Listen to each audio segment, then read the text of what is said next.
Kecelakaan lalu lintas ini antara mobil minibus Mitsubishi Encel warna putih bernomor polisi B7150IT yang dikemudikan Yanto 50 tahun dan sebuah sepeda motor merek Honda Repo warna hitam yang dikendari Wagiman 40 tahun.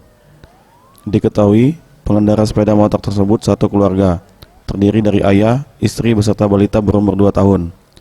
Ketiganya terpental setelah menerima hantaman dari minibus yang datang dari arah berlawanan. Akibat insiden tersebut, Wagiman, warga desa Mendah, Kecamatan Jayapura, Kabupaten Oku Timur, meninggal dunia di lokasi kejadian. Sementara istri dan anak korban harus dilarikan ke RSUD karena kritis dan menderita patah tulang di bagian kaki balita tersebut.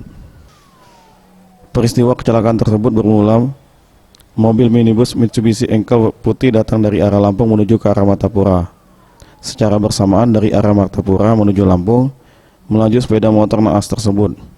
Saat di lokasi kejadian, sepeda motor yang dikemudikan Wagiman bermaksud mendahului ketiga sepeda motor lainnya. Naas saat bersamaan muncul mobil minibus dengan kecepatan tinggi. Usai tabrakan, sang sopir minibus tersebut melarikan diri. Hingga saat ini sopir masih diburu untuk mempertanggungjawabkan perbuatannya. Tim Liputan, Sriwijaya TV.